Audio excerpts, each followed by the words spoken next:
રાજકોટના ધોરાજીમાં જાણે ભ્રષ્ટાચારનો વાયરસ ચોંટી ગયો છે। અહીં રોડ, રસ્તા કે બ્રિજ હોય, દરેક કામમાં લોલમલોલ ચાલતી હોવાના આક્ષેપ તો થતા જ રહ્યા છે। પરંતુ હવે રમતવીરોના ભવિષ્ય પર પણ ભ્રષ્ટાચારનું ગ્રહણ લાગ્યું છે। રૂપિયા 35 લાખના ખર્ચે બનેલું ધોરાજીનું એકમાત્ર રમતગમતનું ગ્રાઉન્ડ આજે બિસ્માર હાલતમાં ફેરવાઈ ગયું। સુવિધાના નામે ઝીરો અને ભ્રષ્ટાચારના નામે હીરો સાબિત થયેલા આ કામથી સ્થાનિક રમતવીરોમાં ભારે આક્રોશ ફાટી નીકળ્યો છે। ધોરાજીમાં નિર્મળ પથ હોય, આરસીસી કે ડામરના રોડ હોય, ઓવરબ્રિજ હોય કે પછી ડાયવર્ઝન, તમામ વિકાસના કામોમાં વિવાદના વંટોળોમાં ઘેરાયેલા રહ્યા છે।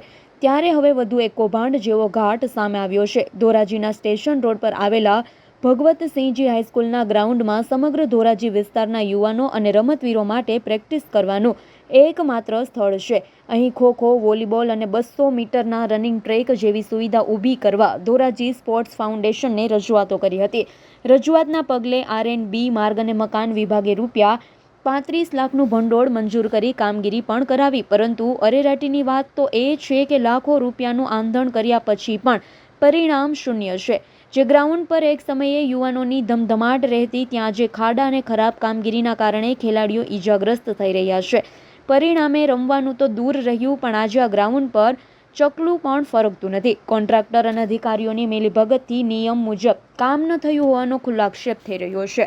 તંત્ર અને સ્થાનિક ધારાસભ્ય સુધી અનેક રજૂઆત કરવા છતાં કોઈ સાંભળવા તૈયાર નથી। હવે ધોરાજીના રમતવીર અને સ્પોર્ટ્સ ફાઉન્ડેશનનો સબરનો બાંધ તૂટ્યો છે।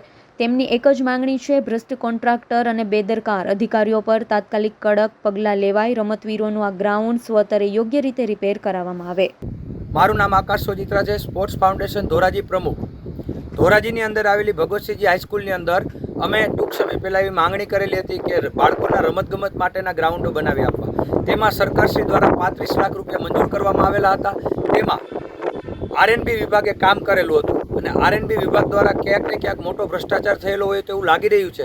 તો અમે સરકારશ્રીને વિનંતી કરી રહ્યા છીએ કે આ જે ભગવતસિંહજી અંદર ગ્રાઉન્ડ બનાવેલા છે તેમાં 200 મીટરનો ટ્રેક છે, વોલીબોલ ગ્રાઉન્ડ છે, ખોખો ગ્રાઉન્ડ છે અને બાસ્કેટબોલ કોર્ટ છે। તો આની અંદર યોગ્ય ગ્રાઉન્ડો બનાવી આપે, જેથી કરીને બાળકોને ઈજા ન થાય અને બાળકોને કંઈ પણ લાગે તો તેની જવાબદારી કોની? આ ગ્રાઉન્ડ પહેલાં કરતાં પણ બિસ્માર હાલતમાં જોવા મળે છે।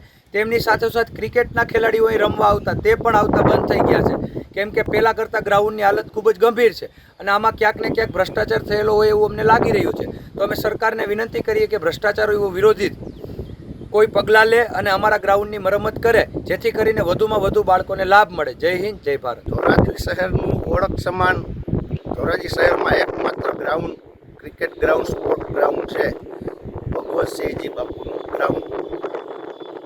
છેલ્લા કેટલાય સમયથી અહીંયા રિનોવેશન R&B વિભાગ દ્વારા 35 લાખના આશરે કામ કરવામાં આવેલ છે। ભ્રષ્ટાચાર ફૂલ તેજ ગતિએ ચાલે છે। 35 લાખના ટેન્ડરમાં ટેન્ડર મુજબ એક પણ કામ ટેન્ડર મુજબ થયેલું નથી।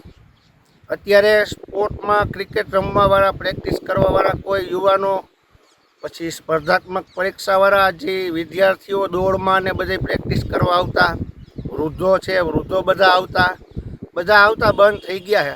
અત્યારે ભગવતસિંહજીનું ઓળખ સમાન ગ્રાઉન્ડ, એકમાત્ર ગ્રાઉન્ડમાં કર્ફ્યુ જેવો માહોલ છે। શું તમારી માગણી?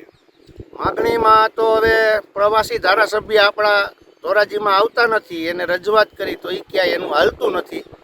આગામી સમયમાં નવયુવાનોને બધાને ભેગા કરી બે સંસ્થા છે, બે સંસ્થાએ વાત થયેલી છે, બધાને હારે લઈ અને ડેપ્યુટીમાં આવેદન ને એનાથી વધારે કાંઈ કાર્યક્રમ કરવાનો થાય તો સરકાર પાસે માગણી કરશે આ બાબતે।